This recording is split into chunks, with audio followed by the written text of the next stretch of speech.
सिंध के क्लासिकल रागी उस्ताद मंजूर अली ख़ान की 43 वरसी टंडियादम में मल्हाई वई। मंजूर अली ख़ान के पोयरनि पारां आख़िरी आरामगाह ते गुलनि की चादर चाढ़ी वई, क़ुरान ख़ानी कई वई ऐं ख़ैरात की मानी बि कई वई।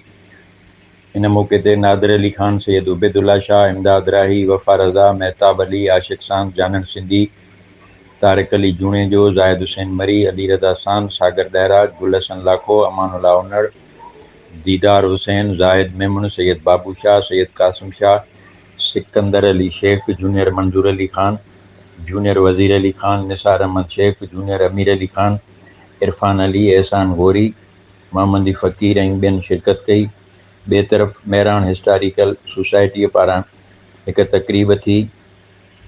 उन मौक़े ते नूर चाकराणी, कामरेड मोहम्मद ख़ान पंवर, दोदे पंवर, ग़ुलाम कादिर भच्चो, फ़कीर अख़लाक वरिया, आशिक़ सांद, ज़ोएब ख़ासकेली, रियाज़ संजराणी, अलादाद मरी, बागी मुजाहिद थईं, जानन सिंधी, प्रोफेसर याद शेख, आमिर वसाण, ग़ुलाम अहमद सांद, अकील माकोड़ाणी, शेर मोहम्मद ख़ासकेली, अब्दुर्रज़ाक सिंधी, अकबर जोयो, नानक राम, ज़ुबैर माकोड़ाणी ऐं ॿियनि शिरकत कई ऐं उस्ताद मंजूर अली ख़ान जे फ़न शख़्सियत ते ॻाल्हायो।